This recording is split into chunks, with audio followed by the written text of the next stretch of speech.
Assalamualaikum warahmatullahi wabarakatuh. Selamat pagi anak-anak. Gimana kabar kalian? Semoga kita semua selalu dalam keadaan sehat walafiat dan selalu dalam lindungan Allah Subhanahu wa taala. Amin ya rabbal alamin. Anak-anak, sebelum kita memulai pelajaran hari ini, marilah kita berdoa terlebih dahulu. Semoga apa yang kita pelajari pada hari ini bermanfaat dan mendapatkan ridhanya Allah Subhanahu wa taala. Amin ya rabbal alamin. Bismillahirrahmanirrahim.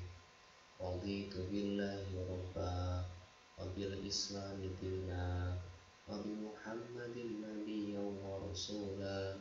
Rabbi zidni ilma warzuqni fahma. Rabbi shrah li sadri wa yassir li amri واخلل عقدة من لساني يفقهوا قولي يا فتاح يا عليم افتح قلوبنا فتوح العارفين آمين يا رب العالمين. Baik anak-anak, hari ini kita akan belajar tentang sejarah kebudayaan Islam, yaitu bab pertama yaitu babnya di kelas 6 ini adalah Wali Songo ya. Jadi insya Allah di kelas 6 ini kita akan bahas Wali Songo. Yang pertama adalah Sunan Maulana Malik Ibrahim ya. Kita membaca dulu ya, sambil didengarkan, disimak. Bismillahirrahmanirrahim. Agama Islam masuk ke Nusantara, tepatnya di Pulau Jawa, diperkirakan abad ke-7 Masehi, sekitar tahun 674 Masehi hingga 1433 Masehi. Dalam rentan waktu sekitar 800 tahun, agama Islam belum tersebar luas dan hanya dianut oleh sebagian kecil penduduk Nusantara. Meskipun para saudagar muslim sudah mulai berdatangan sejak 674 Masehi membangun jalur hubungan dagang, namun meluasnya Islam ke berbagai pelosok Nusantara setelah kemunculan para penyebar Islam yang dikenal dengan sebutan Wali Songo. Wali Songo berasal dari kata wali dan songo atau sama, berarti 9 wali.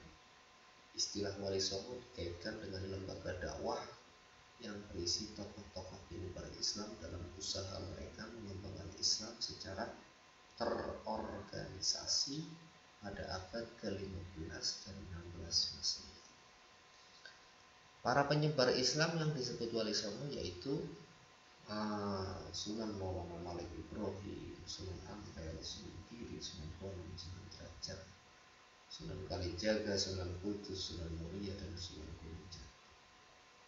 Para mubaligh ini menyebarkan Islam dengan cara damai, santun, toleran, dan dapat menyesuaikan diri dengan adat-adat lokal penduduk Nusantara sehingga ajaran Islam diterima baik oleh masyarakat. Itu ciri khasnya Wali Songo.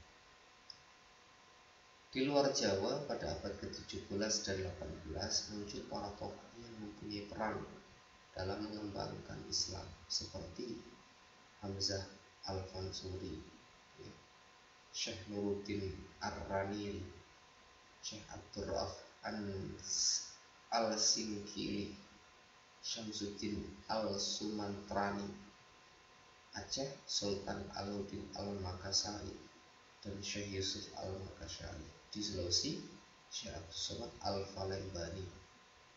Palembang, Syekh Muhammad Arsyad Al-Banjari. Kalimantan, Syekh Nail Al-Bantani di Banten. Ini tokoh-tokoh ulama semua. Di Nusa Tenggara Barat muncul tokoh-tokoh penting yang mengembangkan Islam seperti Syekh Abdul Ghani Al-Bimawi, hingga berkembangnya sejumlah pesantren di Lombok oleh beberapa tokoh seperti Saleh Hambali, Muhammad Zainuddin Abdul Majid, Ibrahim Al-Khalidi, dan tokoh-tokoh. Ini semua tokoh-tokoh penyebar Islam. Nah sekarang kita mengamati, nah ini gambar apa nih? Ya, ini siapa ini? Nah ini acara apa ini? Ya.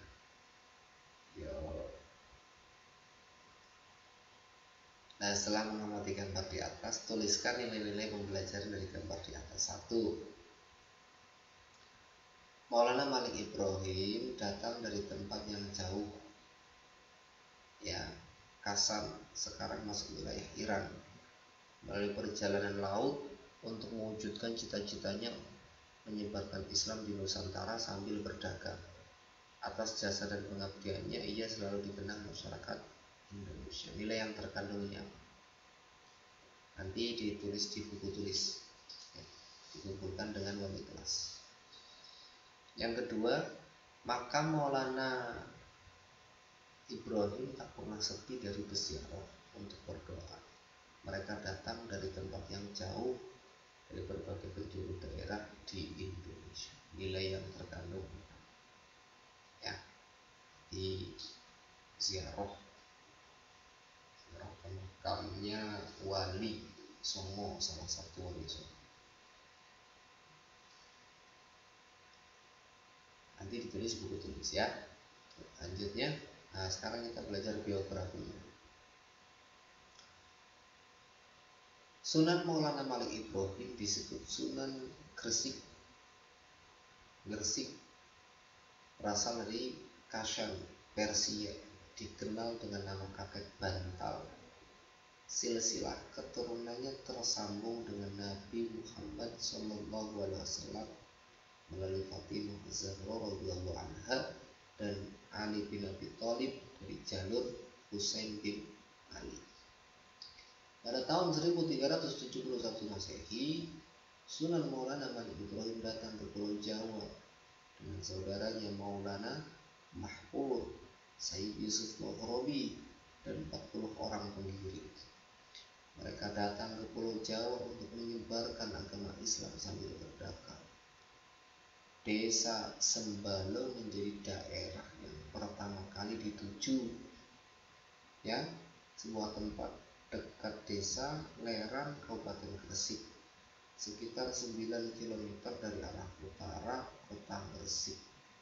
Lokasinya tidak jauh dari makam Fatimah binti Maimun. Dalam menyiarkan agama Islam, Sunan Maulana Malik Ibrahim mula-mula dengan berdagang, membuka toko, menyediakan kebutuhan pokok masyarakat, dan menjualnya dengan harga murah di dekat pelabuhan yang lokasinya Desa Rumo.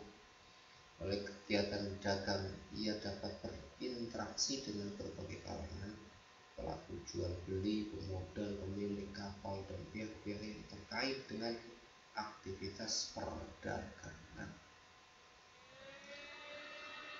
Ia juga belajar bahasa daerah untuk mempermudah komunikasi dan kelancaran dakwahnya, sehingga dalam waktu yang relatif singkat Maulana Malik Ibrahim dapat menyesuaikan diri dengan masyarakat, baik dalam menghadiri upacara perkawinan maupun acara-acara lain. Bahkan ia pun menjadi juru damai apabila menemui masyarakatnya berselisih. Berkat kesungguhan dan tanggung jawabnya menyebarkan Islam, ia dapat mendapat kepercayaan dari masyarakat, dan berkat taufik dan hidayah Allah, satu demi satu mereka memeluk agama Islam. Ya, seperti itu. Nah, dalam kesehariannya, Maulana Malik Ibrahim tidak menentang secara tajam agama dan kepercayaan yang dianut penduduk asli. Ia berusaha menyampaikan keindahan dan kebaikan yang dibawa Islam. Setelah merasa dakwahnya cukup berhasil di Desa Sembalo, ia pindah ke kota Gresik dan tinggal di Desa Sawu. Selang beberapa lama, ia mulai menyiarkan Islam ke kalangan istana Majapahit. Kemudian mendatangi Raja Majapahit dan menyampaikan kebenaran agama Islam. Tapi sang raja belum menerima ajakannya, namun memberikan penghargaan dengan memberikan sebidang tanah di pinggiran kota Gresik yang kemudian dikenal dengan desa Gapura. Ya, di tempat inilah Sunan Maulana Malik Ibrahim membuka pesantren dan menyampaikan kebenaran Islam kepada masyarakat. Terdapat penjelasan dalam bahasa Arab pada inskripsi batu nisan makam Maulana Malik Ibrahim bahwa Maulana Malik Ibrahim adalah seorang tokoh terhormat yang terhormat. Terjemahan inskripsi tersebut begini: guru kebanggaan para pangeran, penasehat raja dan para menteri, yang santun dan dermawan kepada fakir miskin, yang berbahagia karena syahid. Sunan Maulana Malik Ibrahim wafat pada hari Senin 12 Rabiul Awal, ya, atau 8 April. Tanggal wafatnya tertera pada prasasti makamnya Desa Gapura, Kota Gresik, Jawa Tengah. Nah, ini dia. Ya, inskripsi pada makam Maulana Malik Ibrahim. Inilah yang tadi tertulis. Nah, selanjutnya yang terakhir, ayo beraktivitas. Pernahkah kamu ke Kota Gresik tempat Sunan Maulana Malik berdakwah? Agar kamu lebih mengenal lokasi dakwah Sunan Gresik, lakukan aktivitas berikut dengan menggambar peta berikut lalu mengarsir wilayah Gresik pada peta Jawa Timur berikut ini. Ya, silakan nanti kalian gambar, ya, kalian cari di peta, ya, kalian cari di peta, lalu kalian temukan di mana Kota Gresik itu, lalu kalian arsir di buku tulis, boleh di buku gambar, boleh di kertas lembar juga boleh, ya, seperti itu. Nah, ini tugas yang pertama, sama yang di depan tadi ya sudah ada. Ya, jadi anak-anakku, mungkin cukup sekian pertemuan pada hari ini. Mudah-mudahan bermanfaat untuk kita semua. Insya Allah minggu depan kita lanjutkan kembali pertemuan daringnya. Kurang dan lebihnya mohon maaf. Wabillahi taufiq wal hidayah. Assalamualaikum warahmatullahi wabarakatuh.